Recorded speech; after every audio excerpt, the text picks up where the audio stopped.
Yes. Now we will discuss or continue about this differences between the aerobic and anaerobic respiration. Yes. Yes, we must have the first point definition of this respiration.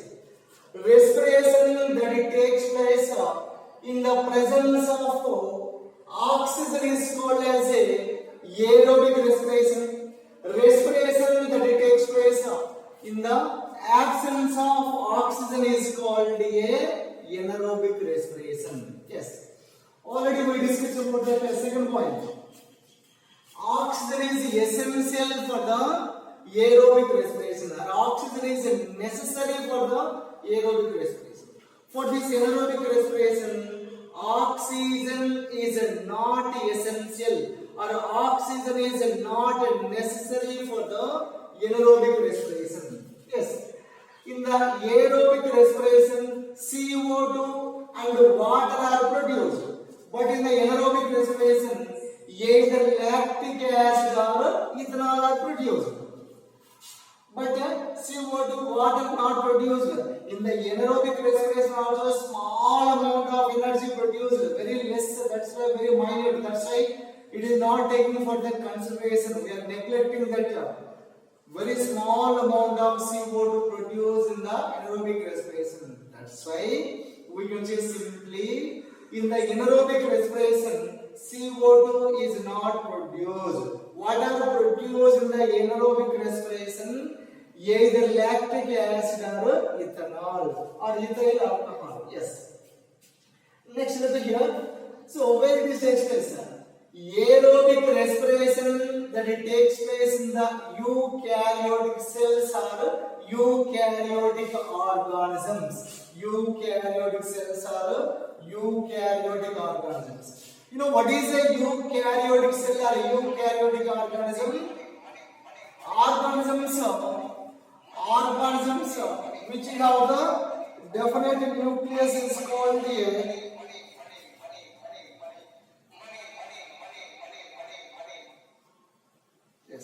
organisms which have the definite nucleus is called as a eukaryotic cell.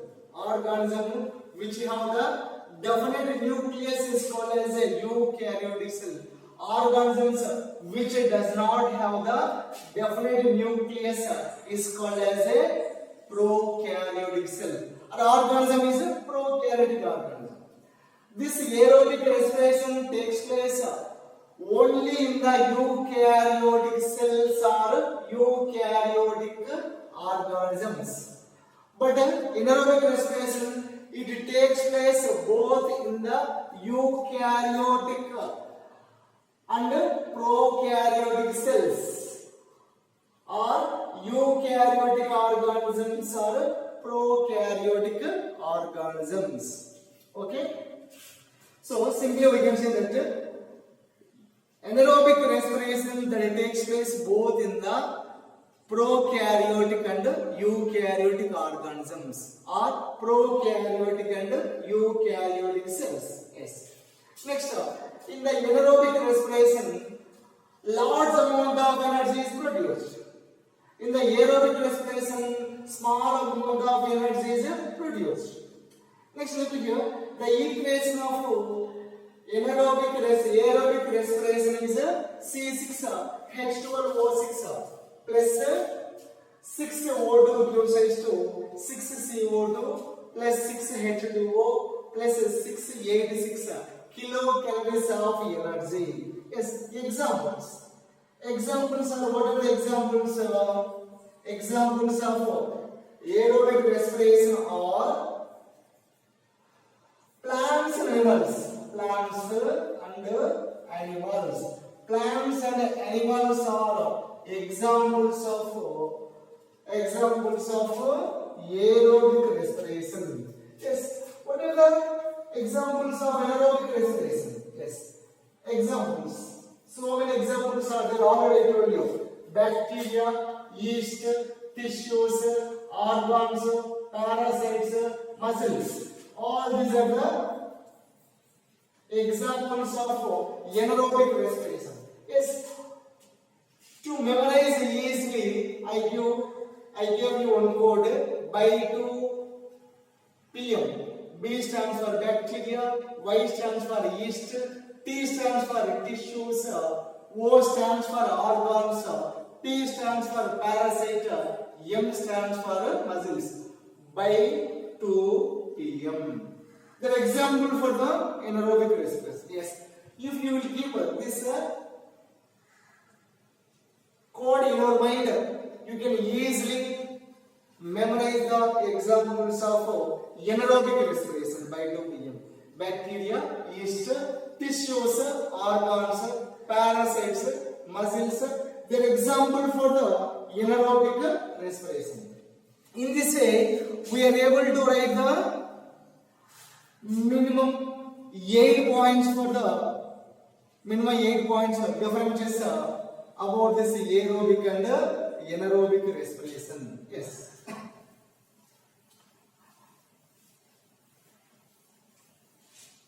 Yes.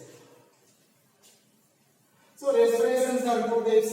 They are aerobic respiration and anaerobic respiration. Aerobic respiration and anaerobic respiration. Yes. Now we will discuss about this cellular respiration.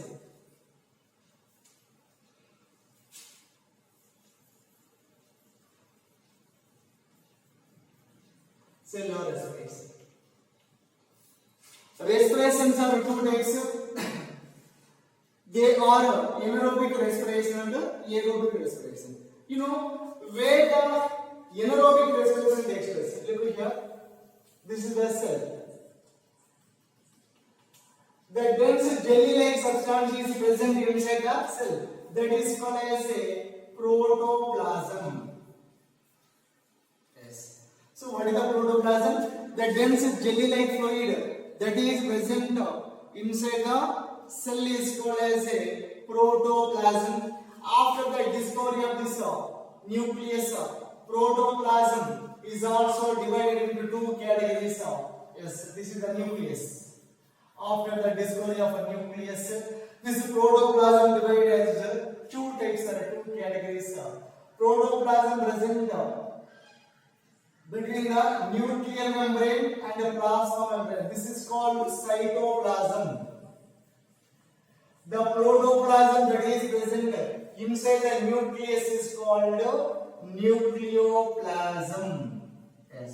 So protoplasm is of two types. What are the two types? Or two categories? They are cytoplasm and nucleoplasm. Yes. So anaerobic respiration. Anaerobic respiration, that is it takes place in the anaerobic respiration, that is it takes place in the cytoplasm of the cell. But this aerobic respiration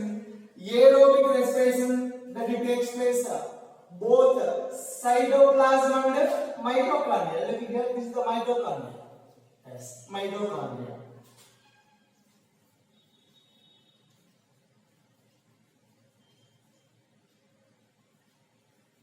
So, aerobic respiration. Aerobic respiration. Aerobic respiration, that is it takes place.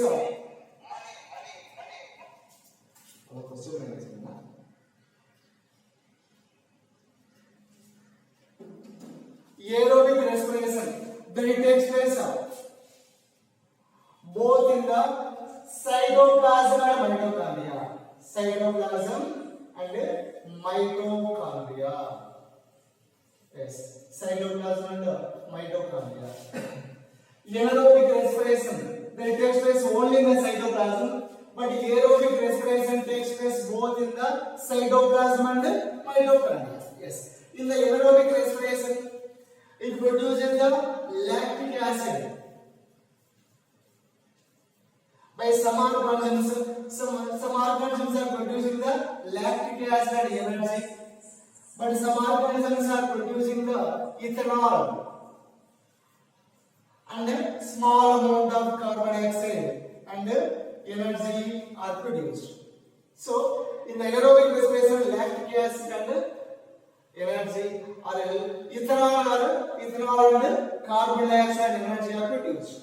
the aerobic respiration that produces only CO2 and water and produces the energy.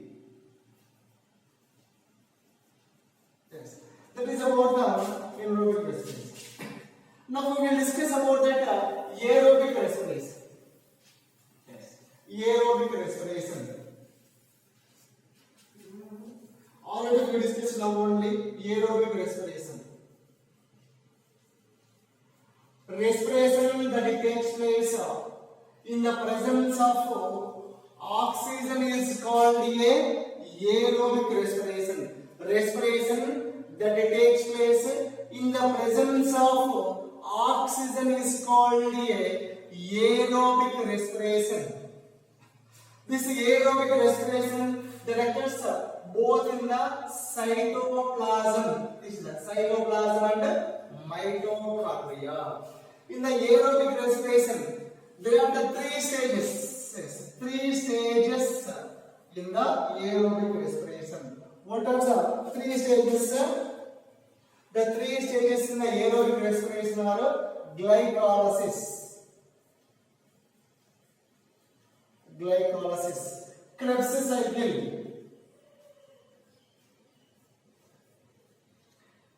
electron transport.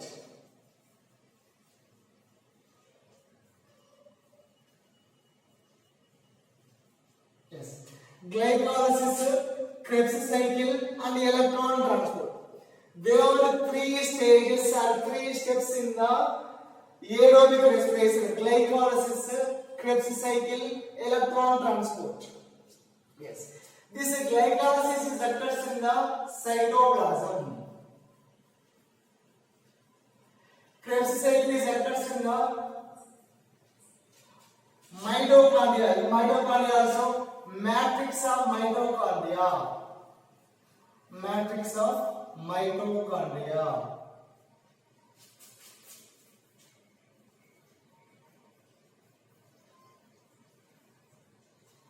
Electron transport is occurs in the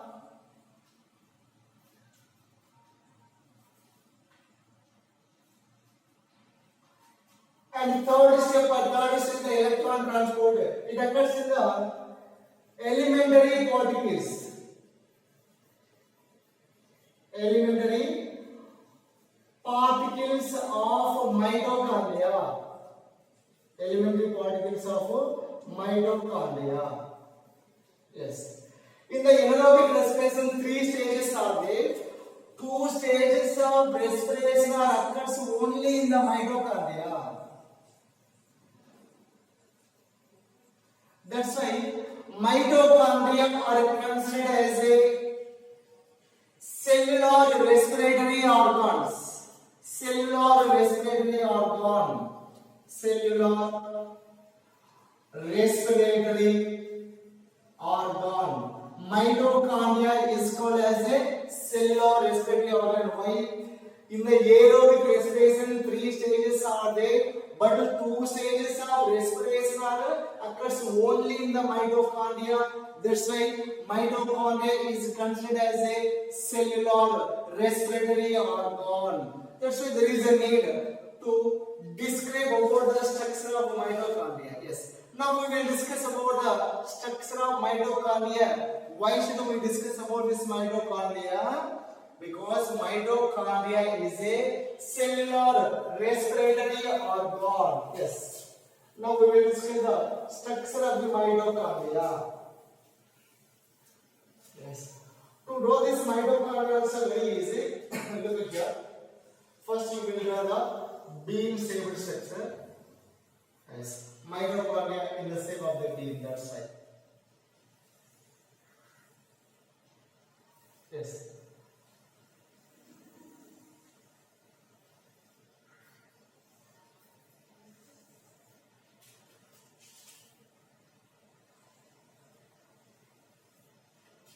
Then you will draw this U-shaped structures. U's.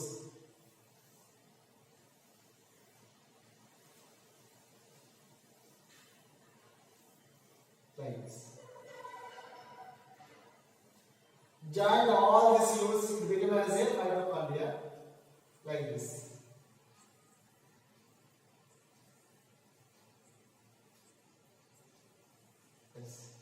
In this way, you will draw this. Just join all these tubes. It will become as a mitochondria.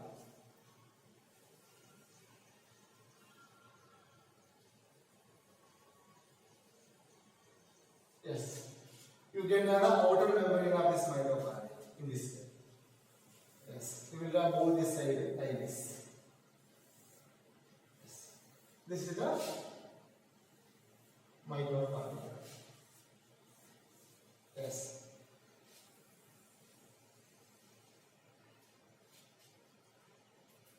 Small amount of DNA. This is the DNA.